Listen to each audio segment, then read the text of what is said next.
of two co-hosts and their guests coming together today to have a conversation about money in politics. Our co-hosts are Professor Robert B. Reich from the University of California, Berkeley Goldman School of Public Policy, and Debbie Dooley, president of Conservatives for Energy, Freedom, and the Green Tea Coalition.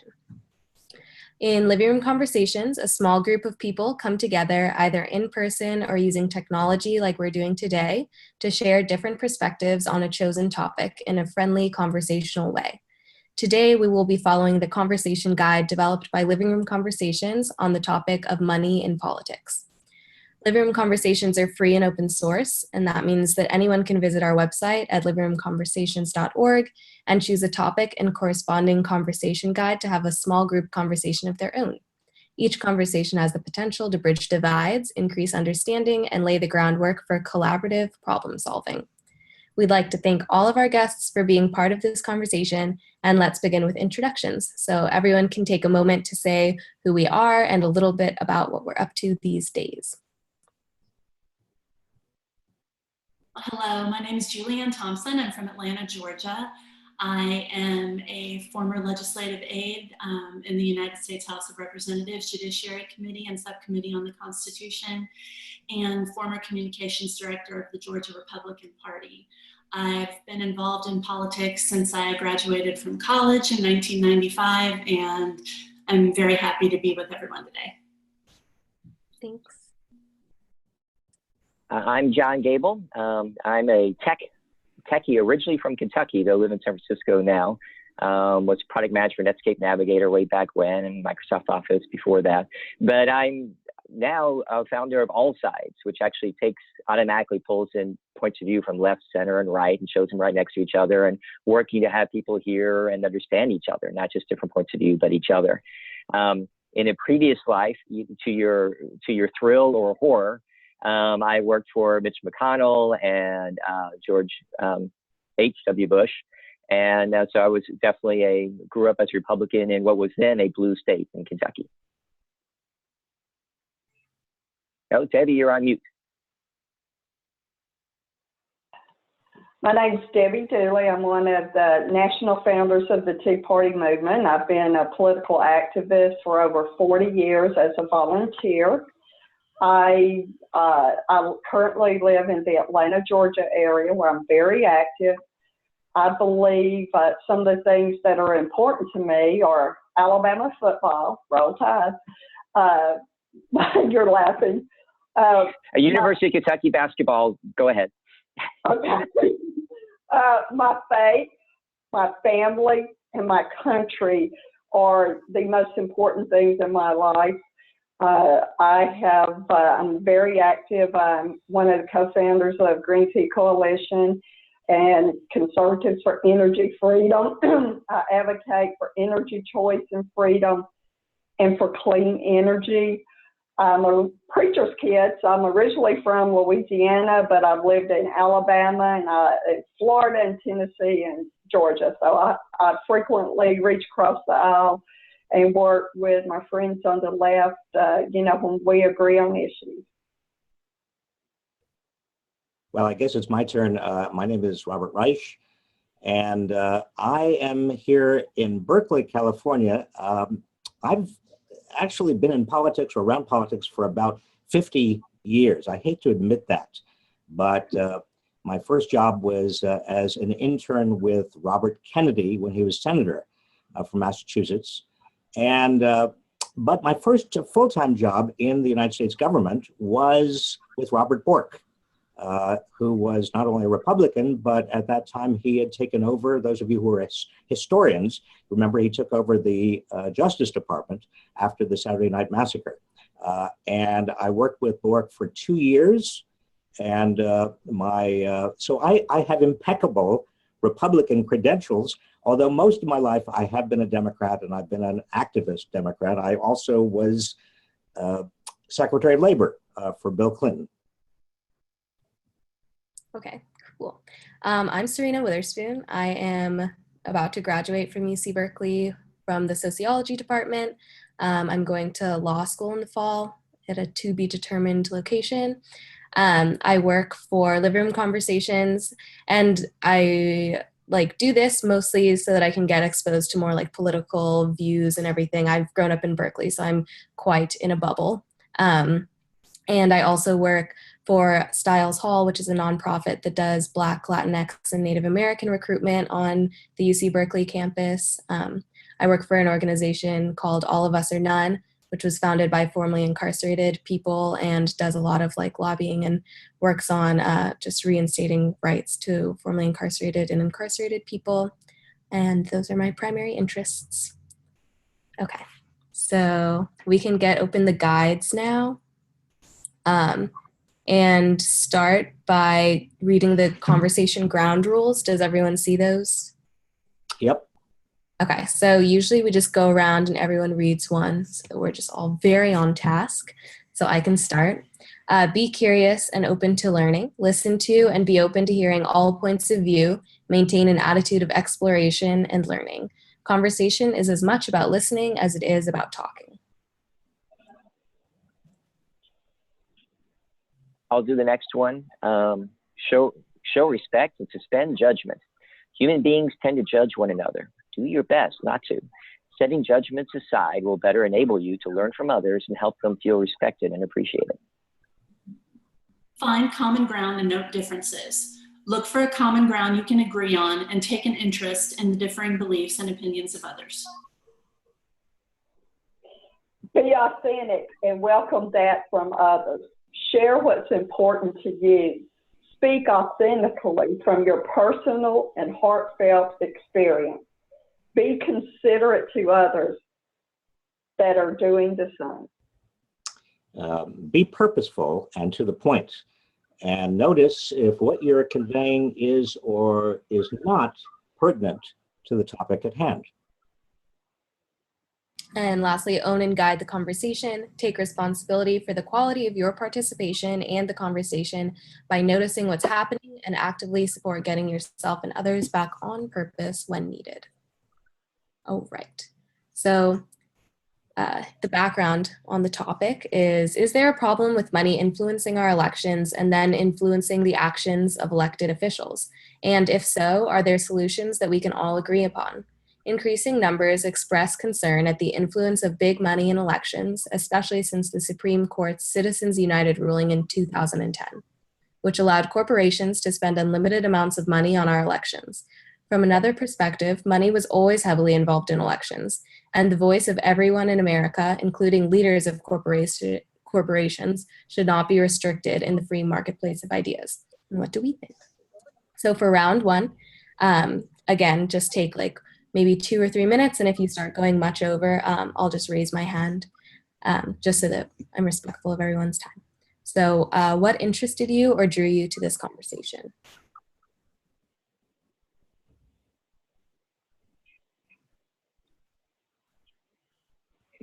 Well, I believe there is an issue with money in politics. And I mean, just look at, I've had experience even here in Georgia with a particular congressman in North Georgia that went to Congress as a Tea Party legislator willing to take on the swamp. And after a few years, he was co-opted. I think there are some issues that transcend political ideology. I think you will see grassroots on both the left and right will freely admit, hey, we have a problem, and we just need to see if we can agree on a few solutions. It doesn't mean we have to agree on everything, but let's see if there's 1 or 2 points that we agree on and can work together on. Debbie, I couldn't agree with you more on this issue. I've seen over my lifetime money increasingly corrupt the political process, make democracy less responsive, make average people angrier and feel that the game is rigged against them, and cause people to become cynical about the entire political democratic process that we're engaged in. I don't see how it's possible to make any progress on any issue if our political system is dominated by money, and most of that is big money coming from big corporations and Wall Street, very wealthy individuals. I have seen it undermine both parties. I mean, this is not just one party, both parties. And I think we really do have to focus, create an alliance, a left-right alliance to get big money out of politics. I'm also agree with the problem. And I'm a little bit, one of the things that makes me a little different, because I've been following this concern for a long time, I raised money a long time ago, is that we tend to look at some of the big money that's a problem and ignore other big money that's a problem. In California, by far the largest contributor to any political campaigns all combined is the teachers union. Whether you agree with them or not, I support our teachers, not necessarily the union, their political stances. But they've outspent all the others, and all the others except for two combined. And also there's big corporations that spend a lot of money, corporate media that spends a lot of money. And so that concerns me a great deal. And if you do the math about the impact they have compared to advertising dollars, they're hugely influential. So I'm actually concerned that there is a problem. But frequently I've seen solutions that have been used for the problem actually make the matters worse. Yeah. You could consider that the McCain-Feingold, one of the concerns about it was that if you limited money that way, it would find another way away from parties and go to more extreme and uncontrolled elements, which is exactly what happened. The money didn't go to the parties anymore that are invested in finding compromise or bigger groups, but went to more extreme groups. And that's one of the things you could argue is causing some of the divisions today. So I'm very concerned about the problem, but I think that the amount of money may not be the issue. We spend less in politics than we do on advertising soft drinks. But the way that it influences people and the way that the corrupting influence is horrible. There's got to be better ways that we can balance it or be aware of it and mitigate it, but not blindly think that, we can just cut it off and then it won't find a way in. So that was perhaps too long, but that's actually why I'm here, is because I think that a lot of people go to the immediate, let's just stop it. And it doesn't work that way. I want to find solutions that actually make the system better and more fair for everybody. Agree. Totally agree. I agree also. And I mean, we always want to seem to legislate away our problems, and it's very difficult to do that. I think Debbie can tell you about the time that the two of us worked together to form an bipartisan ethics coalition here in Georgia, and we managed over a 2-year period to pass the largest and most comprehensive ethics reform package in Georgia history. But with that package also came some problems. Unfortunately, we ended up, although we solved some problems, we created some new problems with regard to the reporting process. And they were unintended consequences. And I think a lot of times when we try to legislate away our problems, we end up with a lot of those unintended consequences. And I think that the issue for me, what I would like to see is just greater transparency all the way around. So yes, the issue of money in politics attracted me to this conversation, but I think more than anything else, what attracted me is the bipartisan conversation, the reaching across the political aisle to find consensus to solve problems that are facing us. And this is just one of many. And so I hope that we can come to some agreements here today. Yeah, I think I was drawn to this conversation just to develop a more nuanced understanding of how money plays into politics from people who potentially have spent more money on politics than I have, or know more about where the money is going in politics.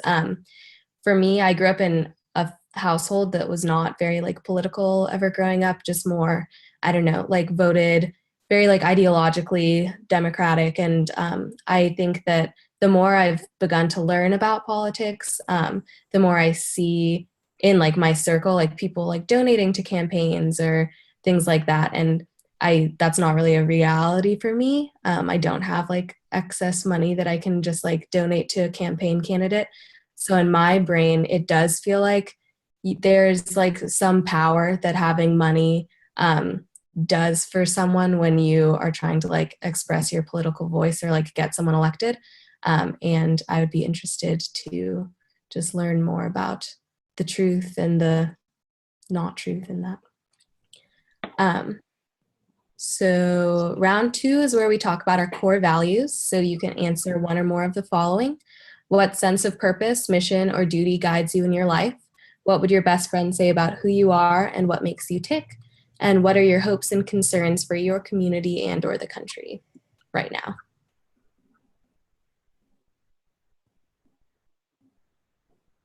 I've done living room conversations before, and I always try to repeat a mission I wrote for myself in a thing years ago about what kind of my mission guides me. And I'm not sure if I always say it the same way, but it's pretty much like the mission for me is to create meaningful, impactful contributions with integrity while connecting with people and earning respect. The earning respect part bothers me a little bit, but I think it's fairly true. But the idea is I like to create things that are new and interesting, that have integrity, that do have an impact. And that's why I've quit my day job in high tech and devoting it to all sides and activities like this.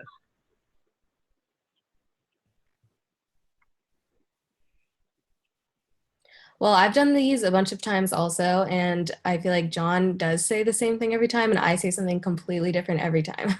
So today, the sense of purpose, mission, duty that guides me, I think that the reason I want to go into law and especially like criminal justice reform is just because I feel like very close to the struggles that are overrepresented in our criminal justice system. So I don't know, there's just like a lot of violence and like over policing and over criminalization of the Black community. And so my like intent in law is to like create a change in that. And my best friend would probably say that I'm just very driven around that cause. Yeah, that's about it.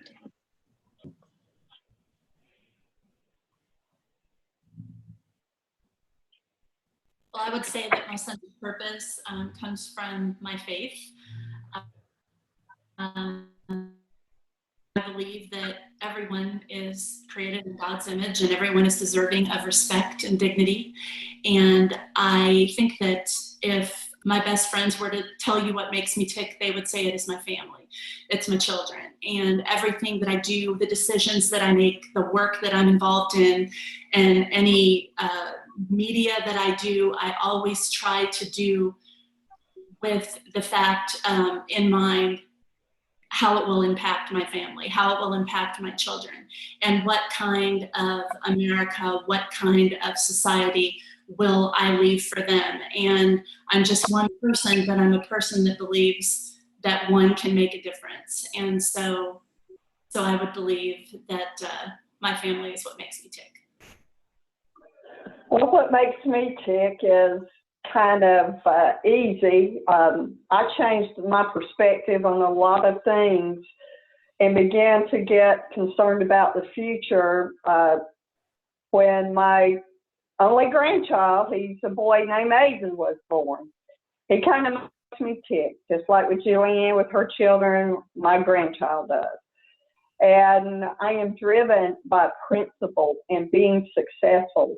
And I believe that we should pull out all the stops to advance the principles, to find a way for both sides to work together. This country belongs to all of us. One of the things that I tell people with my work in energy and clean energy and the fact I believe man is damaging the environment is that I tell people, look, everybody has a right to their opinion. Everybody has a right to work for principles they believe in, but we must respect each other's right to do that. We must understand that just because we disagree on 80% of the issues doesn't mean we can't find a way to work together on the 20% of the issues that we agree on. And if we can be successful in that, if we the people come together and put our differences aside on issues we agree on, I mean, we have much more we are much more powerful than all the giant corporations and all the billionaires and special interests that are out there. And I would like to see things be successful. Juliana and I have a history of working across the aisle with people, even in Georgia, when we were attacked by our own party for, siding, with Common Cause on ethics reform. And I think it's something that's important for us to come together and work together and find solutions. Well, I certainly agree with almost everything that's been said, and thank you for your work, Debbie, on ethics reform. I am chairman of the National Governing Board of Common Cause, and we've worked very, very hard to get across the aisle and work with everybody on ethics reform. In terms of what makes me tick, I suppose the central value, I have a lot of concerns, obviously, and I love my family, and my granddaughter is the apple of my eye, and I look to the future. I think because of her and her friends, and I am getting old enough that I know that I am not going to be able to change the world, certainly not in ways that I think it should be changed, but I think that her generation will. I'm worried and I'm concerned about democracy. And it seems to me that one of the most valuable legacies we have that has been given to us by generations of people who have fought and often given their lives for the cause has been our democracy and our Constitution. And I worry that we're losing those values and we're losing our democracy. I've always been very short. I was short for my age when I was little, and I'm still very short. And when I was a small kid, I was bullied a lot. Most kids, I think, are bullied, but I was particularly bullied, and I was also afraid a lot because I was getting beat up all the time. And it wasn't until I found an older boy who would kind of protect me that I felt safer. And that older boy, years later, was registering voters in Mississippi when he was murdered, along with two other civil rights workers. His name was Mickey Schwerner.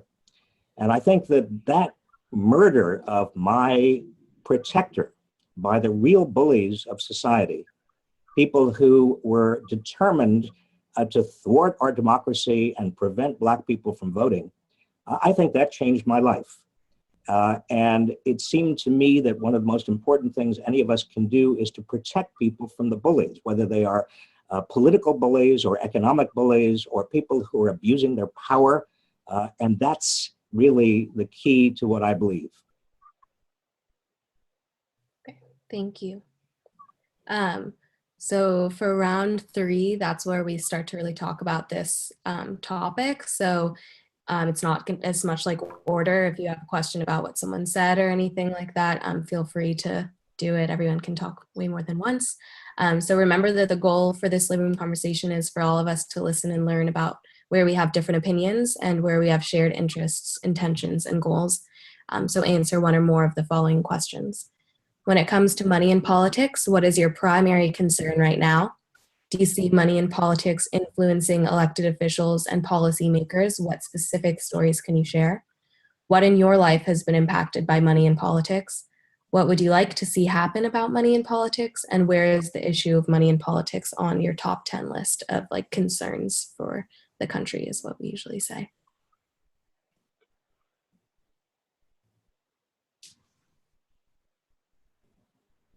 I think I'll start just because I was moved by Robert, your point about bullies. It makes the whole context of this discussion really more personal and powerful. I'm very concerned about protecting democracy. And I guess from being early at Netscape and early on the original Office team at Microsoft, I feel that we have the capability of changing the world. And that's one thing bad about being around geniuses who do great things that make an impact on the world. I realized that we had a bigger impact on the world at Netscape than I did when I was working full-time in politics. And I think that the way you beat the bullies is you empower the people in positive ways. People can be empowered in a witch hunt kind of a way, or I mean more witch trials. You know, when we back in North Carolina, everybody got together like all upset and burned somebody at the stake because they were a witch. And that is the danger of the way information and media is traveling online right now. It's kind of an emotional mass hysteria. And I believe that the way that we can combat this problem is by empowering people in good ways. Right after the printing press, there was great chaos because people got to read on their own and decide on their own. And everybody thinks of the Enlightenment, but at first there was great chaos and societal problems and pornography and books challenging authority and authority coming back and burning the books and censoring it, and chaos society got really, really bad, kind of like it is today after the advent of the internet. But eventually we learned how to use books and that technology better. I think we can do that here too. And I think politics is tied into this, and money in politics is tied into this, because money is about power. Politics is about power. And if we can, through education, through technology, through other ways like this, empower people to connect in more real ways and with better information versus just the witch trial type of sensationalized stuff or emotionally based news as opposed to informational based news, that big money will be weak compared to the rest, and they'll fight us for it. My biggest concern is that the bullies, in our efforts to reduce money in politics or reduce the bad influence of money in politics, because money can be good in politics, by giving a small voice a chance to be heard. My concern is that you put that in the concern of the bullies, and they'll work the system to actually be in their favor. And so I'm concerned about those things, and I see the best opportunity is to empower the people in a positive way versus just in a crazy way, if that makes any sense.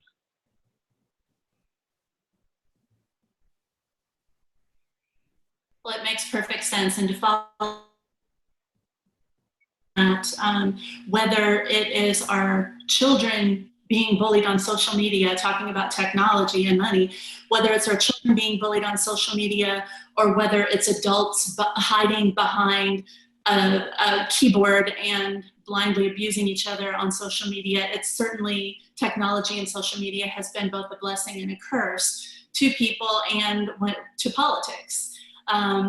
Just looking back at our last presidential election and leading up until now, we don't know how many of the fights between Republicans and Democrats that became just vicious, how many of them were actually caused by true Republicans and true Democrats and not by some foreign agent, you know? So, I mean, we have that problem, and we don't know how it is affecting our elections. We don't know how it's affecting public policy. And most certainly when it comes to money and politics, speaking here in Georgia as to some of the problems that we're facing, our mayor, our brand new mayor of Atlanta, yesterday fired her entire cabinet because of corruption and bribery. And it stemmed all the way back from the previous administration. She's only been in office since she was just elected in November, so she's only been in office just a couple of months. And some of the people were cabinet carry-throughs from the previous administration. She fired the entire cabinet yesterday, and now she's in the process of replacing them all. So the indictments against city officials here in Atlanta are coming down now like rain here in Georgia. So the corruption and the bribery and just in the various different ways that money is affecting politics here in Atlanta is becoming more and more apparent as the months go by. And we also have an issue here in Georgia, and I'm sure nationally as well, because I remember, John, just a few minutes ago, you talked about media. We also have a problem with the fact that there are some media outlets, although most of them are blogs, but we do have some media outlets that are pushing specific pieces of legislation or fighting against specific pieces of legislation, and they're being paid to do so. And that's not being disclosed. I'm not saying that someone who runs a blog should not be able to participate in public policy, but I think if they are getting paid to what basically amounts to lobbying via their blog, if they're being paid to do so, there should be some sort of disclaimer that they're doing that. And so we just have a whole host of problems here in Georgia that we're facing right now. I can tell you too, my experience on a national level with my work with energy and other issues is that, when I started in working to advance clean energy and solar, we put together a bipartisan coalition in Florida. We had a lot of elected officials on both sides of the political aisle that did not want to take on these monopolies and did not want to go against the monopolies because they wanted those campaign contributions to keep coming from the monopolies. That's a major problem. It's a problem. I see a problem in Washington, D.C. when you have a revolving door. I read Jack Abramoff's book, and I actually have spoken to him on several occasions. His book, Capital Punishment, that lays the groundwork and tells you how things are conducted in Washington, D.C. Like with the revolving door or lobbyists. You had I think Eric Cantor was the majority leader of the House.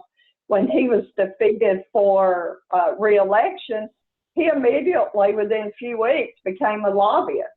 I think that's something we need to address, that we need to actually stop that revolving door and say, no, it's going to be 3 years. If you want to leave Congress or leave an administration, 3 years before you can register as a lobbyist. There's just issues like that with a lot of the dark money groups that are out there. When they take an issue, because of the problems we've had with IRS targeting conservative groups, I don't know that I'm ready for them to have to disclose who their donors are, but I am ready for them to have to disclose what industries or what type of industries they're getting their money from. So we will know. And a lot of times, you can put a solution in, like Julianne said that we did in Georgia. Well, when you put a solution in, you always have loopholes that need to go back and be closed in, or, the wrong solution not carefully thought out can be worse than the original problem. I don't see anyone that has said that there's not money, there's not a problem with money in politics, and that especially the Washington, D.C. is not corrupted with money. They always find a way. I think we need a lot more transparency. Well, let me take off from exactly that point, Debbie. I've been in and out of Washington, as I said, for almost half a century. And when I started in the late 60s and early 70s, Washington was a pretty seedy town in the sense that it was not fancy. There weren't the fancy hotels and the fancy lobbyists and the fancy restaurants. In fact, in 1970, only 3% of retiring members of Congress for both parties became lobbyists. Today, almost 50%, half of all retiring lobbyists from the Democratic Party and the Republican Party, members of Congress, go on to become lobbyists. And one of the reasons they do that is because there's so much money there. Washington is now a kind of shining capital city, brimming with money. The two wealthiest counties in the United States are bordering on the city of Washington, D.C.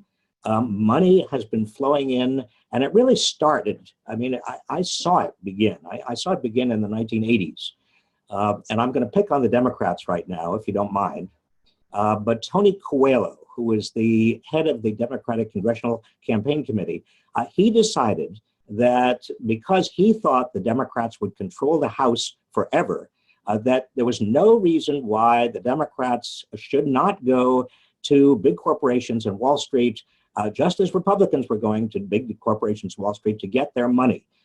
Tony Coelho saw that unions were declining in power and their money was drying up. Still union money, as John said, but nationally there's far less than there used to be. So Tony Coelho in the 80s decided that the Democrats should get that money from big corporations, Wall Street. And you know something? You're not going to bite the hand that feeds you. This is the reality. You're not going to bite the hand that feeds you. And I've seen again and again, Democrats as well as Republicans just say, well, I'm not going to go after that monopoly. I'm not going to go after, the Google, which is considered to be kind of a Democratic-leaning firm. Google was, the staff of the Federal Trade Commission recommended that Google be sued for antitrust violations because it was just too big and it was prioritizing its own searches over other searches. And for the first time, I used to work at the Federal Trade Commission. The Federal Trade Commissioners decided against the staff recommendation. Why? Well, it turns out that Google is the largest lobbyist in Washington, and Google spends a huge amount of money. This is not partisan. This is not Republican versus Democrat. This is everybody. Now, what can we do? A couple of you have talked about ending the revolving door. I think the revolving door should be slowed way, way down. It's too easy to move from government to business, business to government. And when you have that revolving door, everybody in government knows that they could have a good job out there if they just hold their punches and play it nice for the big companies where they could get their jobs. So we've got to slow down the revolving door. I don't know how many years we ought to require between government service and actually service, getting a job. Eric Cantor was thrown out of the Republican Party because a guy named David Bratz in the 7th District in Virginia made it a big issue in the Republican primary. The first time we've had a majority leader thrown out of the Republican Party, but in a Republican primary. And David Bratz did it on the basis of ending crony capitalism and ending the revolving door. And more power to him. The second suggestion that's been made, and I hope we have time to talk about it, is more visibility, transparency, more knowledge that the public has about who is actually putting up the dollars. And we can talk about how to do that. There are, whatever you try to do, there are going to be inadvertent side effects. I know that. That's not the issue. The issue is, does it make sense? And are the results basically getting us in a better place than we had been before? So I think that, like, when you said, like, we won't bite the hand that feeds us, I think that's, like, kind of my primary concern when it comes to money in politics, is that it feels to me as just kind of like an average person that because these corporations are capable of giving so much money and candidates can become like dependent on that, and like just the political system in general can become so dependent on that. It seems like we're just like perpetuating a system in which corporations and like these bigger companies with money have a bigger voice because they have more money. And then it just dissuades a lot of people. Like, I know so many people my age who don't vote at all. And when I talk to them about it, it is just like a general feeling of like, my vote doesn't matter. It just doesn't matter at all. And that none of the candidates that we see are really representing like our lives or the things that we feel are really important. And I think that a lot of that does come from the fact that just so much of what is being pushed by our like major political candidates, like in presidential elections, for example, is driven by like this dependency on money that they're getting from people who aren't just like college students or just like individuals. It's very much so people with agendas. That's what I'd say.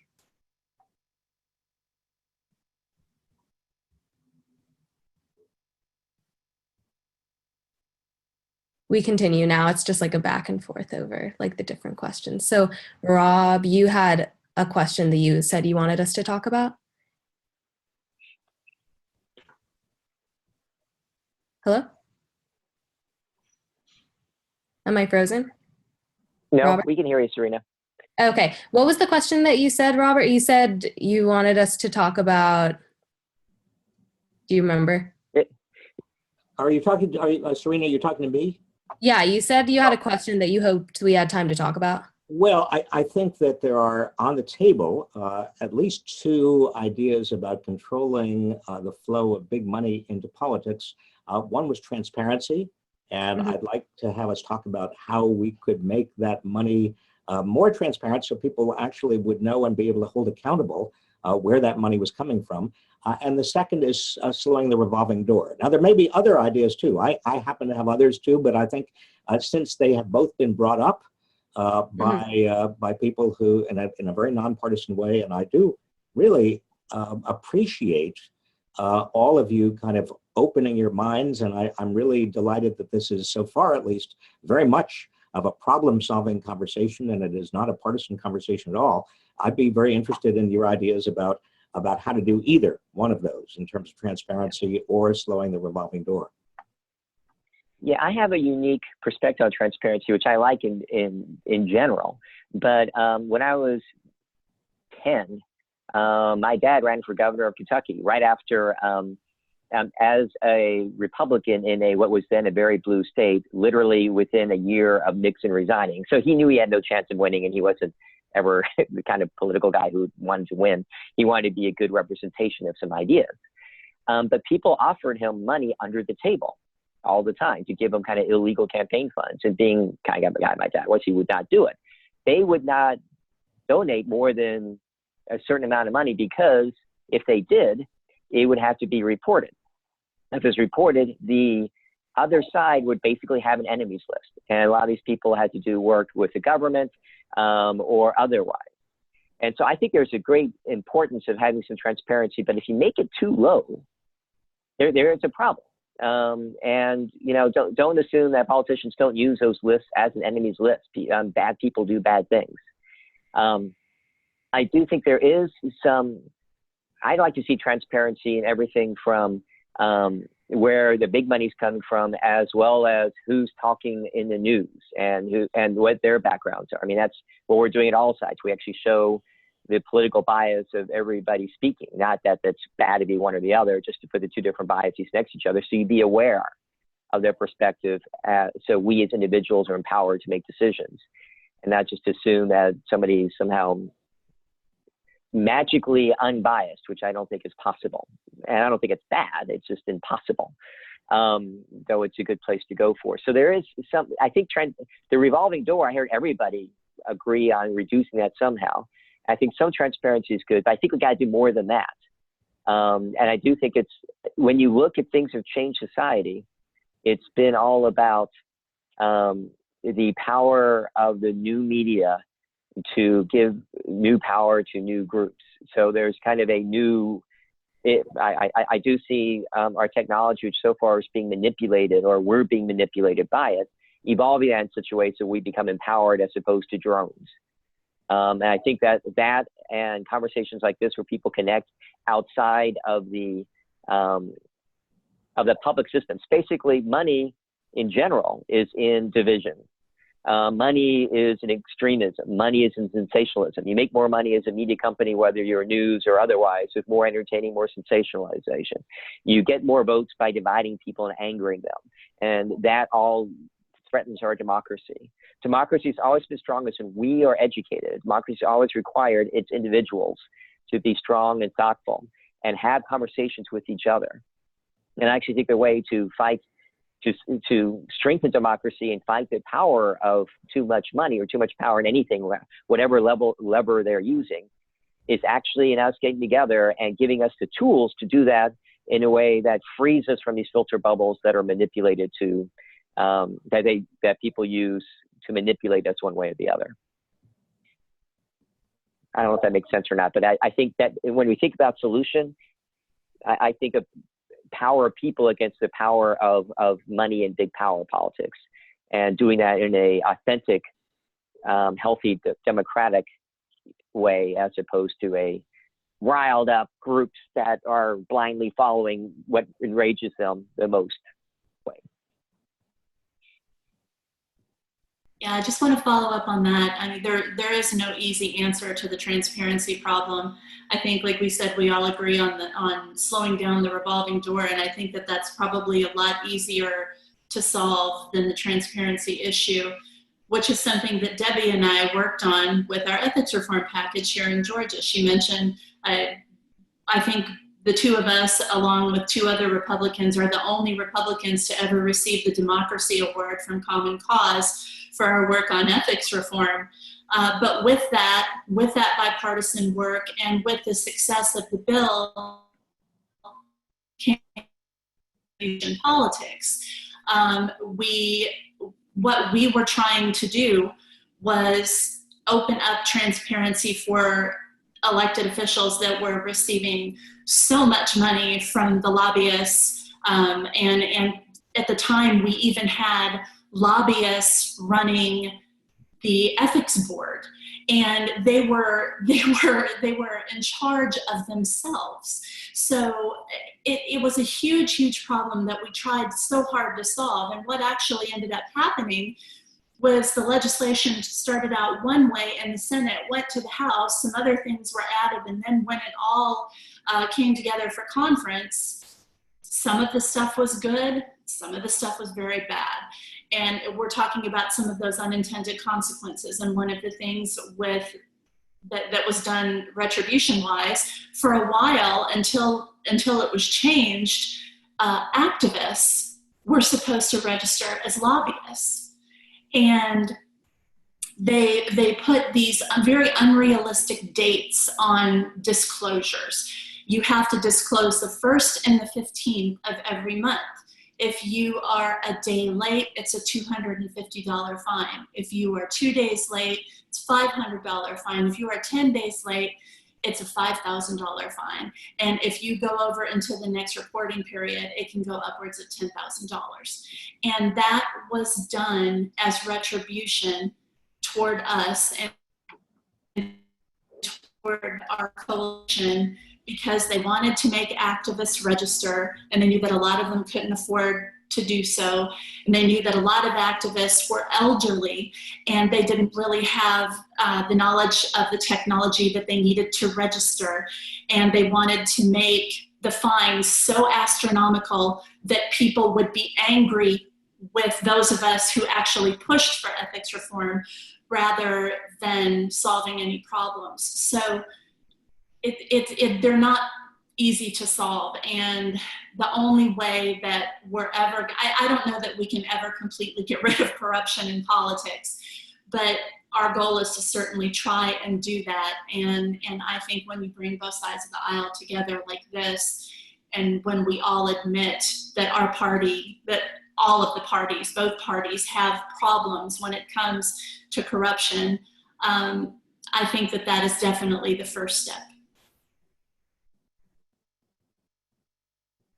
I think Julianne brought up a good point about these bloggers that write these articles. They're being paid they're being paid to advocate for an issue, but they don't have to register as a lobbyist, and they don't have to disclose that. That's going on nationwide. She brought up a very valid point with that. And I do think the revolving door, is something that we could definitely, I see great consensus working to end that. I think the grassroots in both parties would get behind that. This is common sense solution. I do believe on, find a way to have the process more transparent.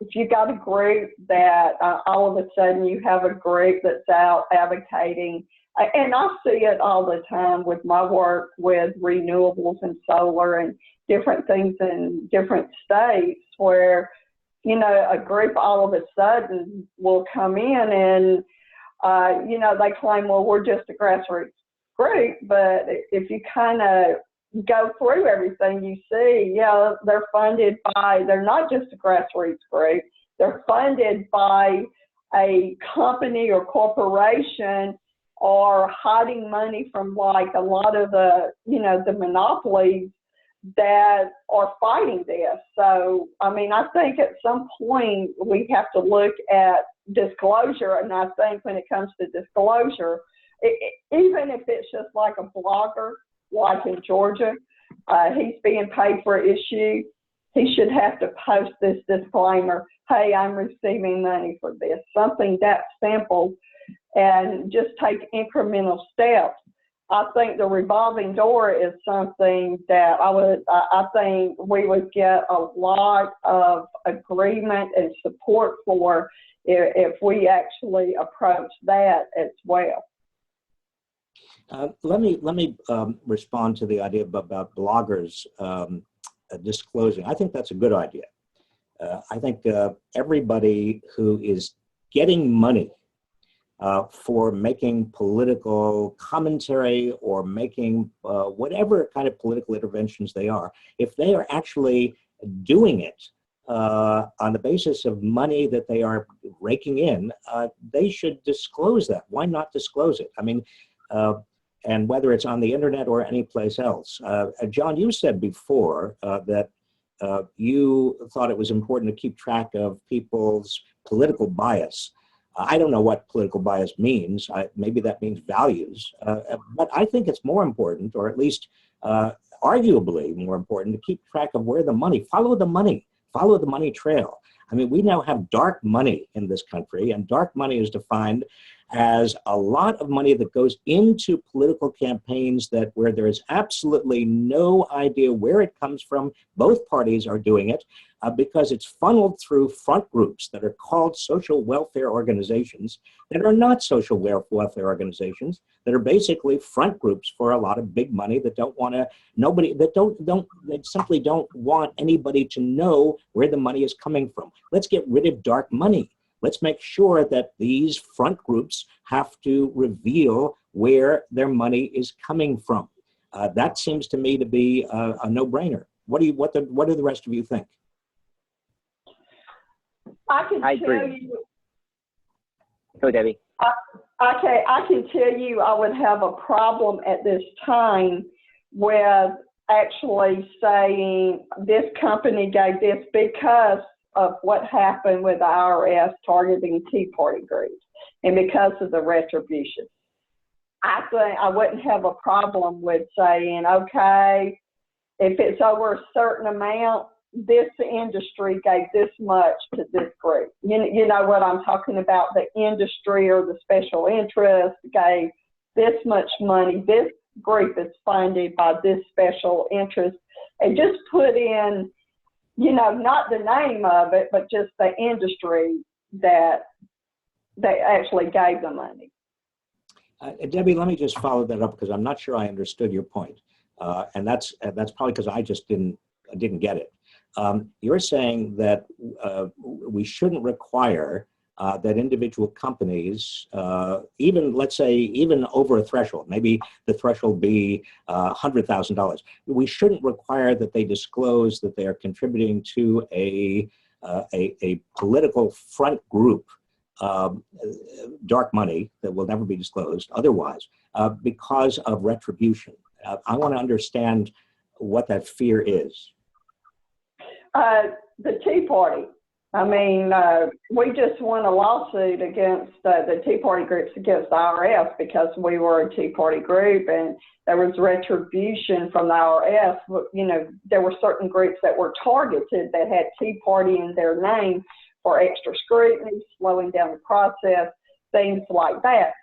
We could look at over a certain threshold, like you're talking about. I think if we go in and we say, okay, you guys disclose the donors, you're going to get a lot of pushback and you're not going to move the ball forward. It's going to stay just like it is. But if you go in and you say, for example, like me and, with the work I do in energy, hey, this group received this much money from big tobacco or from, fossil fuel corporations and things like that. the category of the type of business, at least that's better than what we have now. Yeah. It does move the ball forward a little bit. And I want to just beg the pardon of everybody else, because I just want to pursue this. I think we may be close to an idea here. Debbie, would you feel more comfortable about preventing retribution if there was a limit, or at least a kind of a threshold? That is, everything has to be disclosed above, let's say, $100,000, or if the company is making more than, say, $10 million a year. So we're really going after sort of major contributors and big companies that usually, presumably they can take care of themselves. The pollution and the corruption that they are invoking in our political system is much worse, arguably, than any retribution against them. Would those thresholds make you more comfortable? They would, but we do have to find a way, like I said, with IRS. The IRS was politicized, and what it did. I think it's a starting point, but I think that, like these giant corporations with IRS could just say, okay, you go to this, the enemies list. Nixon was famous for his enemies list, would be created. I think that's all something that, we should all talk about, and, something like that. But the threshold, I think you would find a lot more people, a threshold would be kind of relax folks' minds. But as I said, I do think you have to do incremental baby steps with this. For me, I'm driven by principles, but I look at things, there are certain things, does this move the ball forward? Is it better than what we have now? And that would be the kind of scenario that you would look at, because, as I said, look what happened with IRS and all, and, stuff like that. And it's both groups. Both parties, both political ideologies use and abuse the dark money system. That is a major problem. That is a major, major problem. But I think, if we could get past that fear of retribution, or if they give above a certain threshold, I think that would make folks feel a lot easier. I'd like to hear what Julianne and some of the others have to say about it too. Go ahead, Julianne. I'll go after you. Okay. Well, I agree with both Debbie and Robert. I think, first of all, I agree with Debbie that there's definitely, we all know about the IRS targeting conservative groups. But for me, the concern is with grandmothers that are giving $25 and families who perhaps, are suffering, and for them to give $100 to a political group is really stretching it for them. We don't want those kind of people targeted. But I also agree with Robert that if a company is giving $100,000 or $500,000 to a super PAC, for example, that company has the ability to take care of themselves. So I don't have a problem with them having to disclose, but I would have a problem with much smaller donations from average individuals disclosing. And you could see, Robert, this is already, it's like we talked about, that threshold would ease a lot of people's minds with that threshold. Yeah. Well, I actually think that the threshold is interesting. The end of the day, in history, not just in America, but in world history, giving the bullies a list of their enemies is not a good idea. And we have bullies on both sides. And so the transparency thing, I want to put a light on the dark money, because I think things get better with brightness, but you have to do it carefully. But actually, is this really the right focus? If you think about it, ideas should stand on their own. And a lot of our ways of solving the problem is like saying, who is the person who supports this idea versus that idea? And then based on who the person is, we pick one idea over the other. And that's not necessarily good. I do think you want to put light on these on precisely what you're talking about. But I think the bigger issue is giving people the ability to see different points of view and giving them the space that's safe, where they are kind of emotionally stable so they can look at the different sides to decide for themselves. A great quote from a movie was, citizenship in the United States citizenship is like advanced citizenship. We require our participants in democracy to be able to weigh things themselves. And to the extent that we make that not possible by either, vilifying one group or another, so whatever their point of view is wrong, that's actually the bigger cultural problem, where we have been trained to put everything in a category. So if anything that comes from the Koch brothers or from Steyer must be evil because the Koch are evil or Steyer are evil, that kind of misses the value. And both of them are trying to do good things. Sometimes I agree with them, sometimes I don't. But if we keep focused on the, you and I disagree on the environment, therefore you must be evil, and any money you give to anything, whatever it is, must be evil. I think it is good to have light on these things, but even more important, the point about bias wasn't really to reveal people's bias, but to make sure we see different points of view. So I want to have we need to have an open forum where people can hear different points of view and have this kind of conversation in order for democracy to work. And if we're just focused on which evil, terrible person or group gave money to this one and that one, and we all are like following whatever evil or whatever perceived Satan is out there, then we miss the value of the content of the argument and of the results that these policies can have on people's lives. And that's where the discussion should be. Media used to be mostly about policy, 80%. Now it's completely opposite. It's mostly on the people or the enragement or the emotion or whatever. And we're missing out on things that actually can help people. So though I like Robert's idea, I think it may be missing the major core of the issue. Let me ask you a question, John, if I may. Because so far in this discussion, we've talked about revolving doors, slowing it down between business and government. And we've talked about dark money and setting possibly a threshold above which any dark money contributor has got to reveal himself or herself or itself. Now, you're talking about a third area that is more cultural. That is, we are not hearing a wide range of views.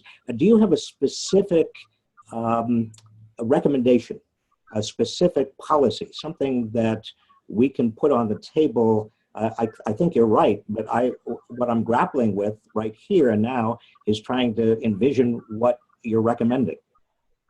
Yeah, the specific recommendation, yes. Is it as policy? No, because I don't think that's necessarily the way to get there. So us supporting media where we see different points of view, and us making it a national cultural shift to have conversations like these by building technology that replaces the trolling conversation with real emotive, personal, healthy conversations like this one. Those can make a difference. And if you do the math, if you look at movements, you only need about 5 to 10% of the people to partake in something that changes the history. And that when you look at the number of voters we have, and you might be talking about 10 million voters who would actually participate in something like this. Millennials, more than any other age group and younger, believe in the value almost as thoroughly as both Debbie and Julianne and I, through Integrity, talked about religion and faith. Almost as important than that, they see the value and diversity of ideas and people. Yet the way they actually get their information, when you look at where they get information, is the most bubbled, filtered, least diverse flow of information of any other age group. But they want to have these kinds of conversations. They're discovering that a like on Facebook isn't as fulfilling as a more meaningful relationship that you can build in a more meaningful conversation. So yes, I do think there are very explicit things we can do to help the culture move in a direction it wants to go as it's rebelling against the vitriol, divisive culture. But I don't think it's necessarily from the government. I think the government follows. Once we get enough movement, the government will follow and support. But politicians are generally followers, and then they get something and make it bigger. But I actually don't think it's a policy piece. I think some of the policies you're talking about are actually quite good and will help. And I think things about gerrymandering, redistricting, there are a bunch of policy things that can help. But I don't think you really change the direction of the nation until you hit it at a much broader level. Okay. Well, I'm going to try as like the millennial on our call about some of the things that were just said. So I think that, yes, I definitely like value having conversations like this, but also like a crucial way to learning, I think, is just having like as much information as possible about what's going on, because we're not taught like at college, even like my classes are not focused on like the current political system and like teaching us on the different things that we're voting on. Like, it's just the way that we get information is so much through online or through our circles or through conversations. And like, this is making me think of, there's I think a bill that's trying to be passed in California right now called like SB 872 that we've been talking a lot about, which is like, it's being funded by a lot of developers who are trying to like use the argument that building like these high-rise complexes all around BARTs, which are Bay Area Rapid Transit, it's like our transit systems, is like this great idea because it's going to be really good for like workers who are like living in the city, and because it's going to cut down on like environmental like negative environmental effects, because people are going to have no reason to really drive essentially if they're able to live closer to work and to public transportation. But then when you look at like it from another angle, like it's going to be really bad for like the gentrification and like housing issues that we already have in the Bay Area. But like on one hand, I'm like super pro environment. So I would read that and think like, oh, this must be someone who's trying to, you know, solve all these issues. But on the other hand, when you look at like who's funding it, which are a lot of like large scale developers, like then I start to question and feel like they're using like this rhetoric, but for something that I don't actually believe in. So as far as like transparency goes, I think that I would just appreciate as someone who like isn't surrounded by the political system all the time and like isn't learning about it constantly through like firsthand experience, like I would really appreciate knowing like the people behind everything that's being like put in front of me. It's just like information that I feel like would be like very valuable to me. One suggestion I have is that with regard to Facebook or Google or other sources of news, that people have an option to opt out of the algorithm. Right now, the algorithm basically feeds you the news that you have signaled that you want to hear from sources you like, that agree with you.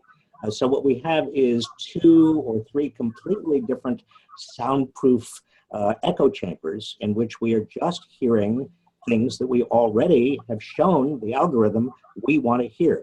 So why not give people the option of opting out of the algorithm and getting a much broader range of news and views? That's one possibility.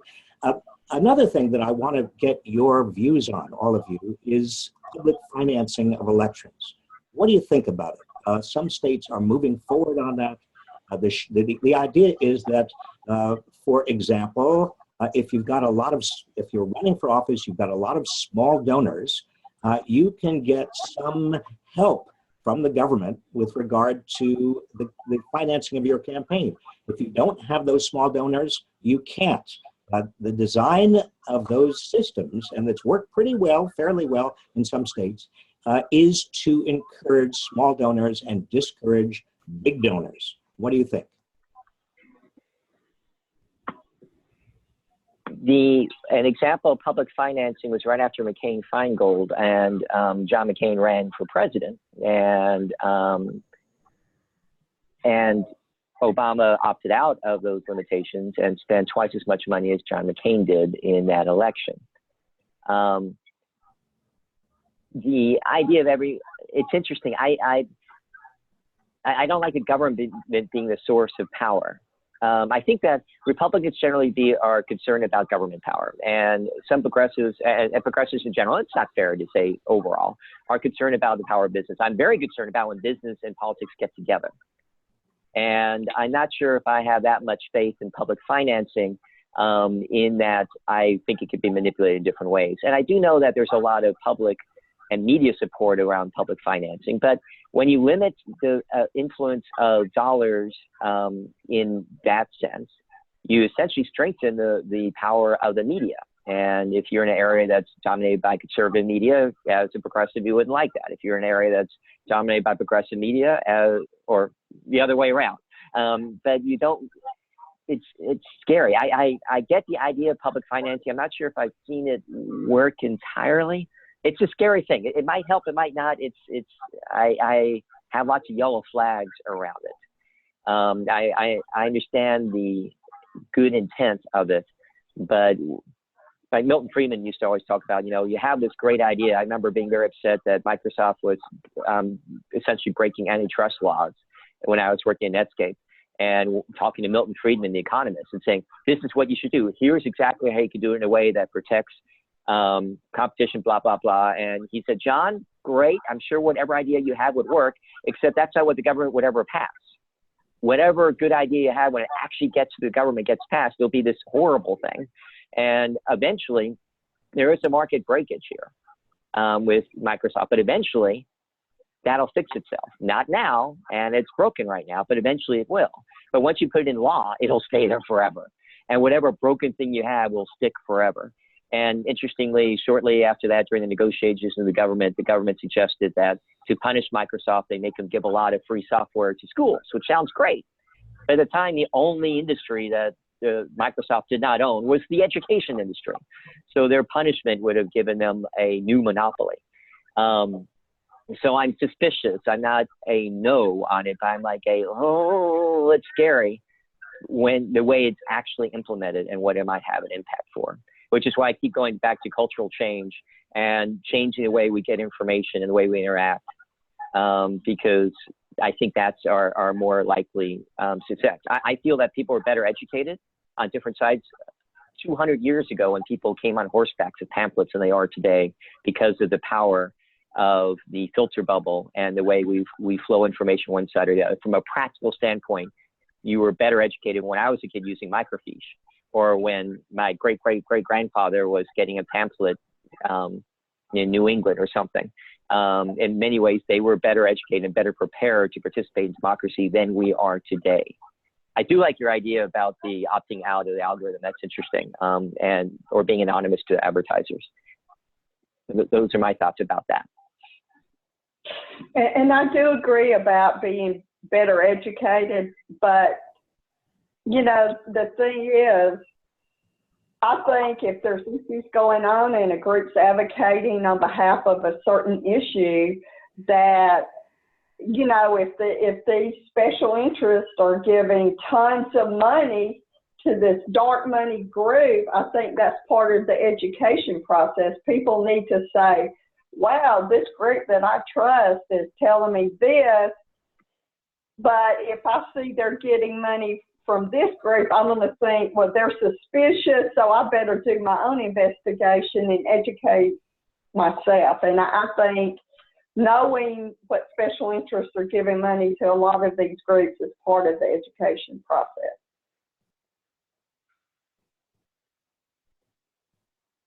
Yeah, as far as I agree. Yeah, as far as the public funding question goes, I just inherently feel like that would be a good thing. I don't really see the drawback to it. The first time I ever gave money, I'm 21, so the first time I could vote was the last election, the last presidential election.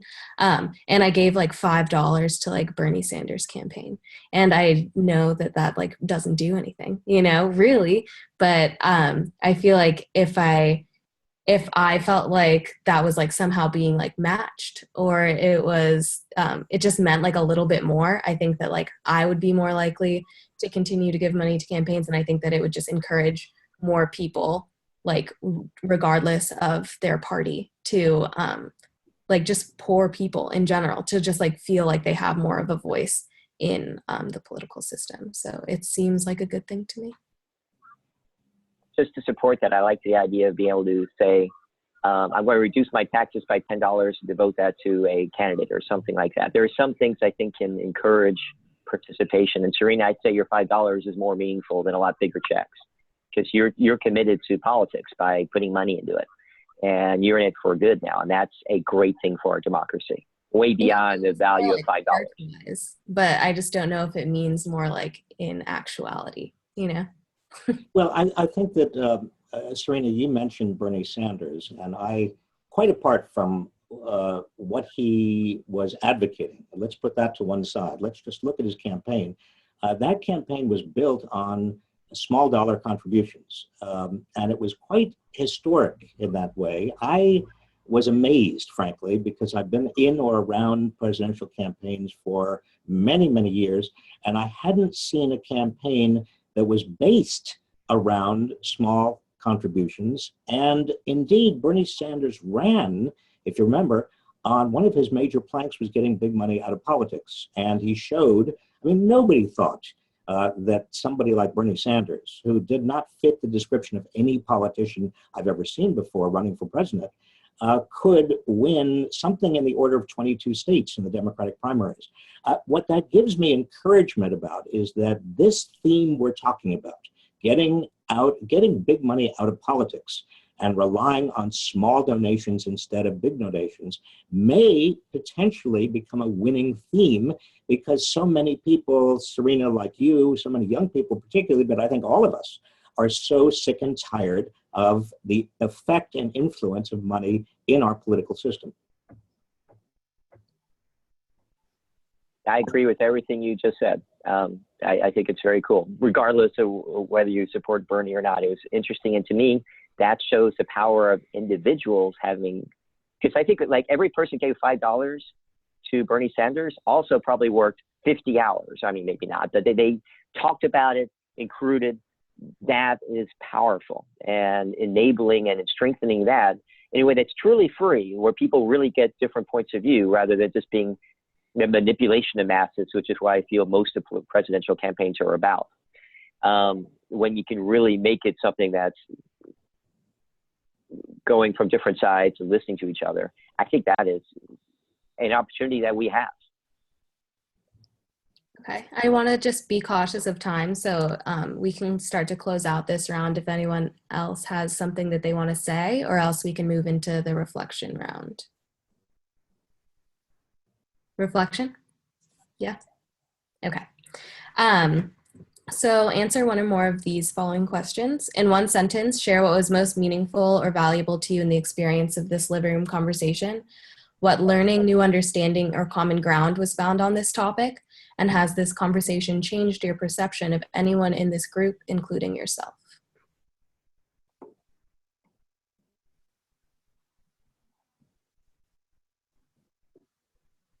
Well, I've really enjoyed the conversation for a variety of reasons. First of all, I think it echoes a lot of what I hear from John Q. Citizen.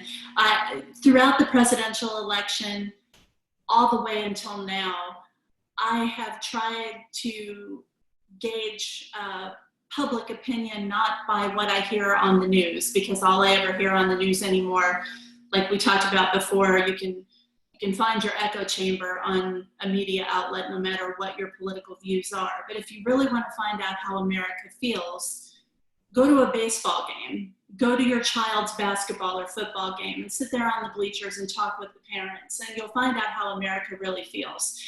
And they don't trust Republicans, they don't trust Democrats, they don't trust politics as usual or politicians, and they certainly don't trust the media. Because all they ever hear are shouting matches between two people who make a living off of keeping trouble going.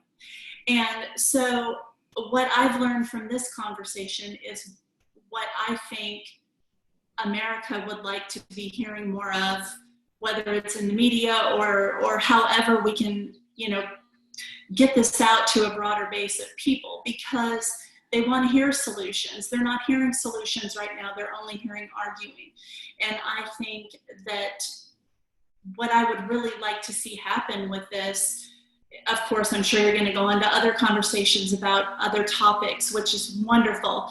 But I would really love to see this grow into some sort of national bipartisan coalition of people that are actually leaders that are actually working together, grass tops that are working together to solve these problems, and not make it about the right or the left, but about right versus wrong. And I think that this has been very beneficial toward that goal.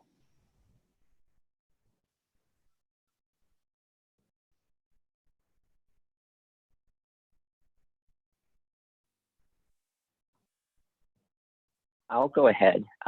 What I'm going to walk away with, first of all, thank you, everybody. Are three things. That bullying comment that Robert started with really stuck with me, and puts it in context. And what's interesting is from my experience of having more impact on society through technology and business than I did in politics, I kind of sometimes discount policy a little bit. And I actually see policy as one of the tools that can help make the situation better. I mean, I fight for different policies all the time, but I frequently see them getting messed up. But I heard some potential good policies there, but that can be part of the solution. More than anything, though, I hear is from the Bernie Sanders example to what happened with Trump, to the complete distrust of Republicans, Democrats, and media and talking heads, is the incredible desire of our nation for another way, there's like an unmet demand for authentic relationship and conversation about ideas, authentic information flow. And as the internet guy, I'm like, think the internet's broken because that's what it's supposed to do. And when you think about fighting disease or building a table or a web server, it does that. But in the political area, it does the opposite. And so I'm actually walking more excited about the possibility. The demand for what we haven't quite figured out yet is so big. And hearing everybody talk about it different ways just makes me even more cognizant of that need, that thirst that I think the nation has right now. So thank you for that. I think this has been very useful because we found that there are issues that transcend political ideology. That, when we actually put our differences aside and we actually sit down and have a dialogue with each other, we can find areas of agreement. Who would have thought that we would find areas, the left and right coming together in this discussion would find areas of agreement on money and politics. And I think this has been very useful. I think it's been, very surprising that you have a Tea Party founder and a member of the Clinton administration agreeing on things and getting along. Great. And I think we have, all of us have a new kindred friendship because of this conversation. I'm like Julianne. I think that we need to do more. I don't think this needs to be the end, this conversation. I think we need to get organized and that we need to show America that, hey, the power belongs to the people and we just need to find a way to work together for common sense solution. And I'm thrilled. I totally agree with Julianne. We don't need for this to end. Let's start a movement. Well, I want to second that, third, fourth that. I really appreciate Debbie and Julianne and John and also very much Serena's contributions. And I was surprised at the degree to which we listened. And even if we didn't 100% agree, there was a lot of overlap in what we were saying. I also hope that this is not the end. I think that the idea of some sort of a larger and larger and growing political coalition around these issues is really important. The other thing that I learned today was, and John, you kept on pushing this, and I think you're right, that we are facing a cultural problem, and it is not just a political or policy problem. And I think that a lot of that cultural problem means that the big division in America today is not left versus right or Democrat versus Republican. A lot of that division is between anti-establishment, angry anti-establishment people, and the establishment, the political and the economic establishment that is really not listening to where most people are right now. And the question that I keep on wondering about, and we don't have time to really go into it, but I maybe just want to put it on the table, is where that anger and that anti-establishment fervor has come from. I saw it growing in the 1990s when I was Secretary of Labor, and I would go out to the industrial Midwest, or I'd go out to the southern states or Kentucky or Missouri or the Midwest, and I talked to working people, and they would be upset and angry and frustrated. They tell me that they're working harder than ever and they're not getting ahead. The United States economy is now twice as large as it was in 1980, but most of the gains of that economy have gone to the top.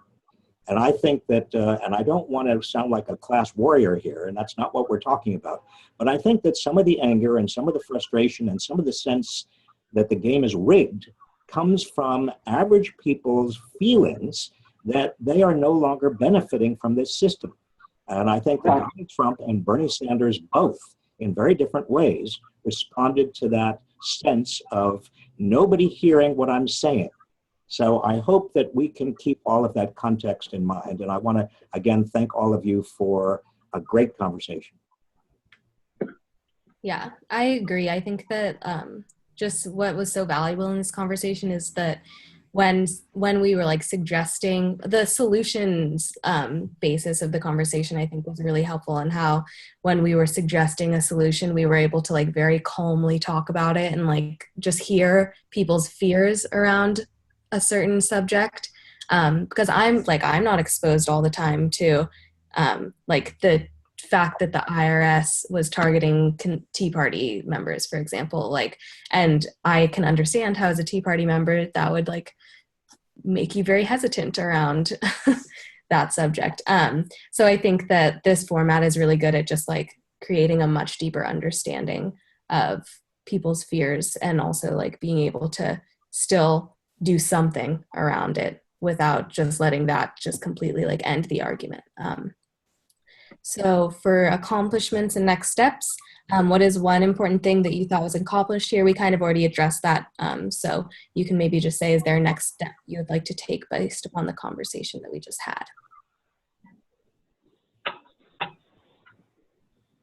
I actually like to email or contact folks later about actually the anti-establishment versus establishment. I think right on target.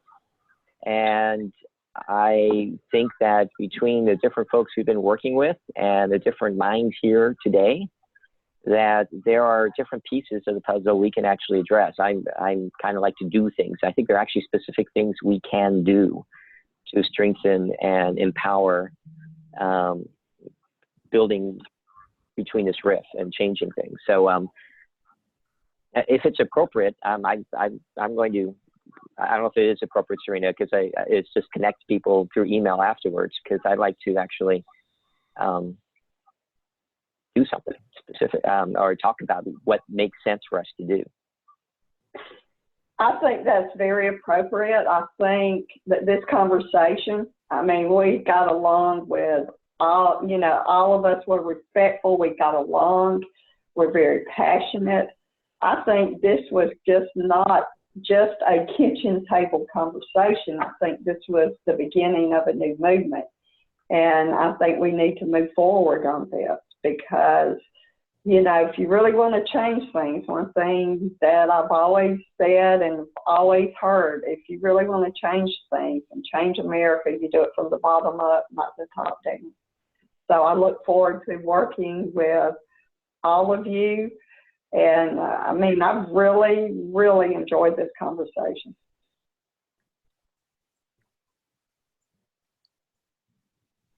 Well, let me add that I've enjoyed it too. I would love to exchange emails. I think it would be useful to explore next steps, if there are next steps. I think there have been a lot of ideas we've talked about. Some of them are in each of our wheelhouses, but I totally agree that change comes from the bottom up, and America's ready for change. So let's get on with it.